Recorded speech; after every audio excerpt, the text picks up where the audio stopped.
পূর্ব ঘোষণা অনুযায়ী প্রদেশ কংগ্রেসের উদ্যোগে বিশ্ব জনজাতি দিবস পালন করা হয় শুক্রবার। রাজধানীর মুক্তধারা প্রেক্ষাগৃহের অনুষ্ঠানে উপস্থিত ছিলেন বিধায়ক সুদীপ রায় বর্মন, গোপাল চন্দ্র রায়, পিসিসি সভাপতি আশিস কুমার সাহা সহ অন্যান্যরা। এদিনের অনুষ্ঠানে বেশ কয়েকজন প্রবীণ নাগরিককে সংবর্ধনা প্রদান করা হয়। বক্তব্য রাখতে গিয়ে জনজাতিদের বিভিন্ন অধিকারের পাশাপাশি গন্ডাছড়ায় পরমেশ্বরের মৃত্যুর ঘটনা প্রসঙ্গ তুলে ধরেন সুদীপ রায় বর্মন।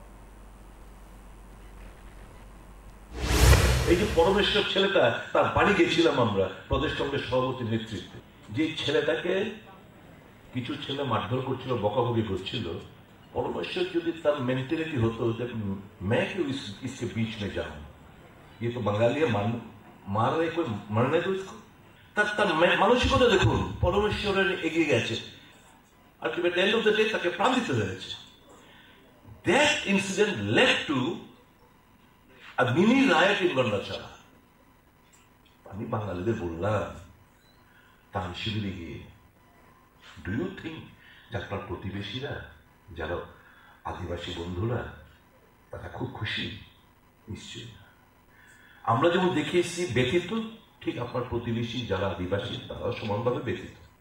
আপনারা কি বলছিলেন যে দাদা ৮০ জুনের দাঙ্গার সময়ও এরকম ঘটনা ঘটেনি, এই আদিবাসী বন্ধুরাই তো আমাদের বুকে আগলে রেখেছিল, কোথাও কোনো একটা ঘটনা ঘটতে দেয়নি। এখন কেন হলো? আমি তাই বলে এসেছি, শুনুন, দুষ্কৃতিকারীর কোনো জাত হয় না, ধর্ম হয় না, রং হয় না, এরা দুষ্কৃতিকারী। पंख मिल जाते हैं ख्वाब वालों को, आड़ते हैं जिंदगी सवर ले,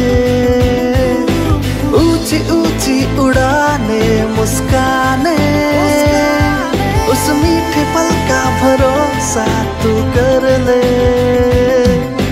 जिंदगी में कुछ बनो है techno. Techno College of Engineering, Agartala.